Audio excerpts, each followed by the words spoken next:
So with regards to detoxification and with regards to bowel movements, the liver is actually the #1 organ that we have to detoxify the system. And what are the two main systems that we use to eliminate toxins? Bowels and our kidneys, right? We go the non-fat soluble, the fat-soluble toxins go through the bowels and the water-soluble toxins go through the kidneys, right? Because they're going to be excreted through the urine. So this is why making sure that your liver is functioning properly is a huge part of maximizing your bowel movements. Because if this isn't working, if this is backed up, typically people will start developing chronic constipation, regardless of what they're doing, how much they're drinking, what they're eating with regards to fiber. So we have phase 1, which is where the toxins come in. They enter an intermediary phase where they just kind of sit here until they're put through phase 2 and they get eliminated. And you can see all the elements here that are involved in all those phases. If you break them all down, they're all coming from fruits and vegetables for the most part.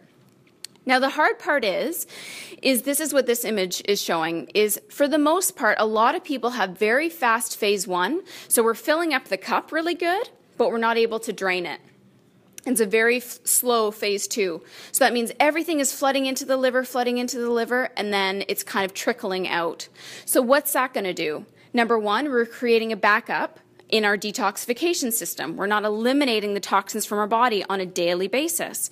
And when you're living here in North America, you're getting it from air, you're getting it from food, you're getting it from personal care products, you're getting it from driving with your windows open. You can't avoid it. But what we can do is control this whole process. The problem with this type of thing where phase 1 is fast and phase 2 is slow is that those toxins sit here.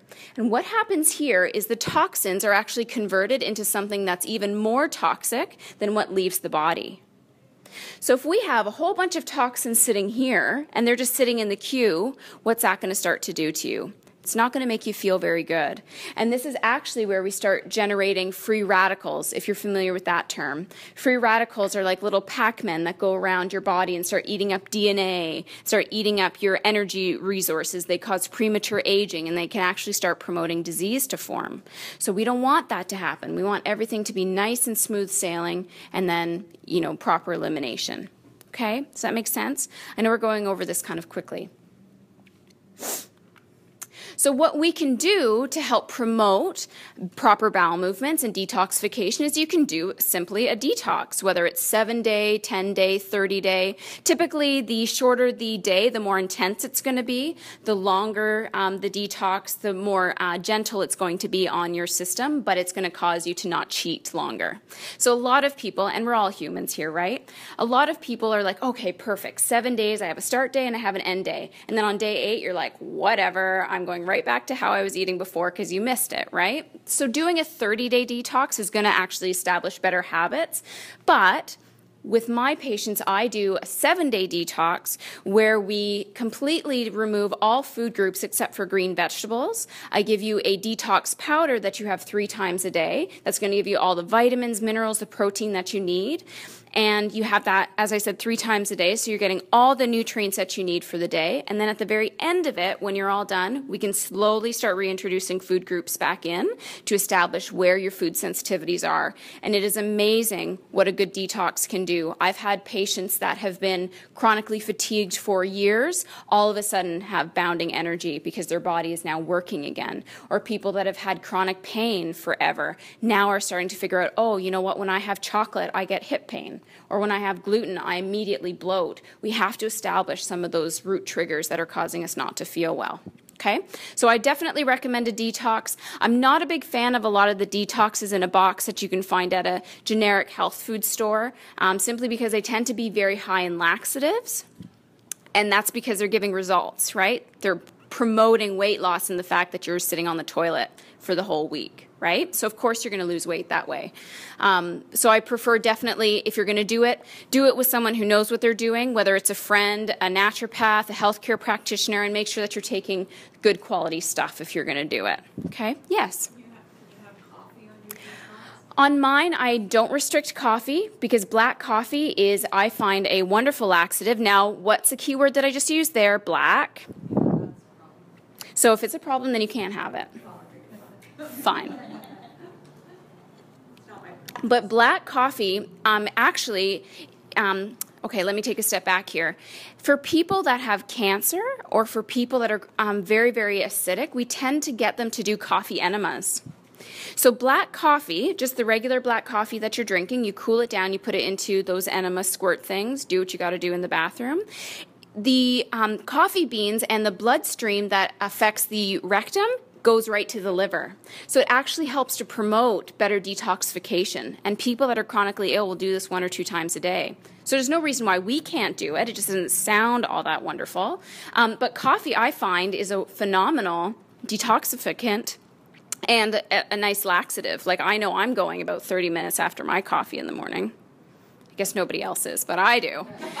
So another thing you can try to do is a 24-hour water fast, which doesn't sound like what we've been talking about, right? But it's only for 24 hours. So who's heard of the master cleanse or doing some sort of a lemon, just water cleanse, but with other spices for a long period of time? Not my favorite thing, but you can easily just do a water fast for 24 hours once a week, and it's amazing how much better you're going to feel just by doing that, because it gives your body the time to cleanse itself and to heal and to not use up energy to eat food for that 24-hour period. By that, you mean you just drink water? That's it. 24 hours? That's right, for 24 hours. Yep. No, I only have one kid. Yep. That's fine. Yep. Add lemon to water. So that's another great way to detoxify. And lemons are very sour. And the flavor that the liver loves is sour. So limes are kind of on the cusp there, but they're not nearly as good as lemons. And yet it sounds controversial or deceptive because lemons are so sour, you'd think that they're acidic. That why would they be helping me? They'd make me more acidic. But they're so alkalinizing because they get the liver going, they get the toxins moving out of your system. But drink it through a straw, because the more you drink that lemon water and it hits your teeth, it's actually going to start to erode away the enamel. And I certainly don't want you spending thousands of dollars on fixing your teeth just so you can have a clean liver. It just doesn't make sense.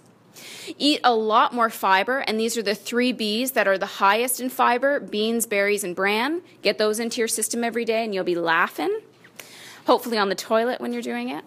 Now, I'm certainly going to say this when it comes to fiber, is you don't want to increase it too quickly, because if you increase it too quickly, you'll actually constipate yourself, because all of a sudden you're flooding all this fiber into your body and it doesn't know what to do with it. It's not prepared. So we encourage about 5 grams a day until you get to the daily recommended of 20 to 25 grams per day. Okay? And then, as I said, you can do coffee enemas or even a colonic. Has anybody had a colonic here? I'm really, really excited about booking one at some point in time in my life. I haven't quite done it yet, but I'd really like to do it. What's a colonic? Okay, so a colonic, you go to a colon hydrotherapist. There's a few of them here in Burlington, and you get water inserted into the rectum, and just through passive movement of the water, it helps to drain anything that's been sitting there for a really long period of time. So remember, if the bowels have been backed up for a long period of time or what have you, and we know that the bowels are eliminating toxins, we're not necessarily getting rid of it all the time, so that's why the colonics just help to clean things up. One thing I will always recommend is always to make sure it's passive as opposed to active, where they're not shooting the water in. It's just gently doing it as the body wants it. And always make sure you follow up with probiotics, because you need to reestablish all that good flora.